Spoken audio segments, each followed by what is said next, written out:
जय माता रानी दोस्तों, आप सभी का बहुत बहुत स्वागत है आपके अपने चैनल राधा कृष्ण ऑफिशियल में। उम्मीद करती हूँ आप लोग बहुत अच्छे होंगे। तो ये बताने के लिए कमेंट बॉक्स में जय माता दी जरूर लिखिएगा। तो चलिए दोस्तों, आज हम इस वीडियो में पड़ैया की कथा सुनेंगे, जो कि कार्तिक पूर्णिमा के अगले दिन पड़ैया मनाया जाता है। तो इस दिन हमें कथा या कहानी जरूर सुननी चाहिए। और बता दूं कि कार्तिक पूर्णिमा के अगले दिन पड़ैया के दिन हमें एक घर जरूर बनानी चाहिए। अब चाहे तो आटे से बना सकते हैं, चावल, गेहूं, यही सब चीजों से घर बनाया जाता है। और घर के बीचों बीच चीरा चिरी बना करके उनका पूजन किया जाता है। ऐसा कहते हैं कि कार्तिक स्नान की असंभव फल की प्राप्ति भी होती है। इसलिए हमें कार्तिक पूर्णिमा के अगले दिन पड़ैया के दिन चीरा चिरी की कहानी जरूर सुननी चाहिए। तो चलिए सुनते हैं चिड़िया की कहानी। 4 चिड़िया थी, चारों कार्तिक स्नान करती थी पड़ैया के दिन, जो कि कार्तिक पूर्णिमा के अगले दिन को पड़ैया तिथि होती है। तो यह कहानी जरूर सुने। तो चलिए सुनते हैं चिरा चिरी की कहानी। 4 चिड़िया थी, चारों चिड़िया सोची कि चलो आज खिचड़ी बनाते हैं। तो एक चिड़िया दाल ले आई, एक चिड़िया चावल लेके आई, और एक चिड़िया घी लेके आई, और एक नमक लेके आई। चारों ने मिलकर खिचड़ी बनाया। फिर सोचा क्यों ना पहले कार्तिक स्नान कर लिया जाए। सबसे पहले नहाते हैं, फिर खिचड़ी खाते हैं।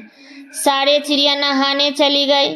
फिर नहा करके एक चिड़िया आई तो उसे बहुत तेज भूख लगी थी, और वे पहले आके भाप खा ली। दूसरी आई और वो पानी पी लिया। तीसरी चिड़िया आई और उसने खिचड़ी खा लिया, और चौथी के लिए कुछ भी नहीं बचा था, वो खिरचन खा लिया। उसके बाद चारों चिड़िया की मृत्यु हो गई। जो चिड़िया भाप खाई वो राजा के घर में राजकुमारी बनी। जो पानी पिया वो कुम्हार के घर में जन्म लिया। जो खिचड़ी खाई थी वो ब्राह्मण के घर गई, और जो खिरचन खाया था वो हाथनी बन गई। कुम्हार की लड़की राजा के यहाँ दासी बनी, ब्राह्मण की लड़की राजकुमारी की सहेली बनी, और हाथनी राजा के यहाँ ही रहती थी। राजकुमारी को अपना पिछला जन्म का सब बातें याद थी। जब राजकुमारी की शादी हुई तो जब वह विदा होने लगी, तब वह अपने पिताजी से बोली कि पिताजी, मेरी सहेली भी मेरे साथ जाएगी। तब पिताजी बोले ठीक है, ले जाओ। तब राजकुमारी ने कहा कि पिताजी, मुझे हाथनी भी चाहिए। तब राजा ने कहा ठीक है, ले जाना।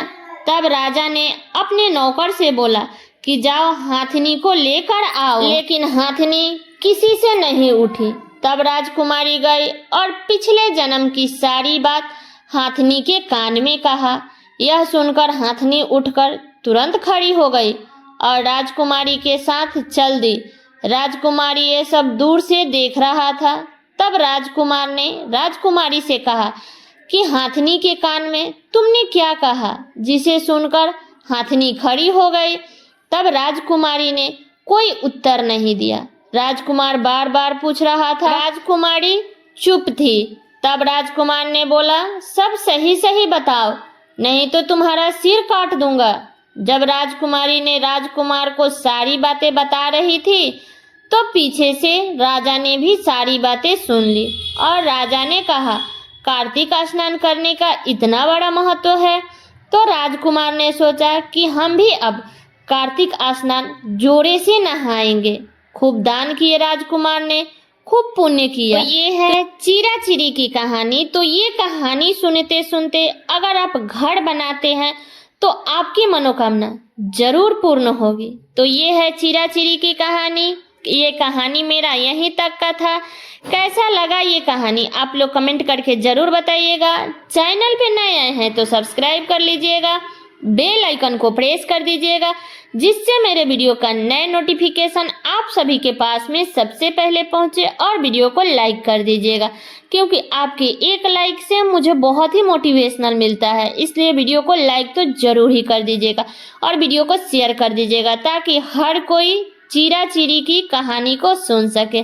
तो चलिए दोस्तों, मिलती हूँ अगले वीडियो में किसी नए वीडियो के साथ में। तब तक के लिए नमस्कार।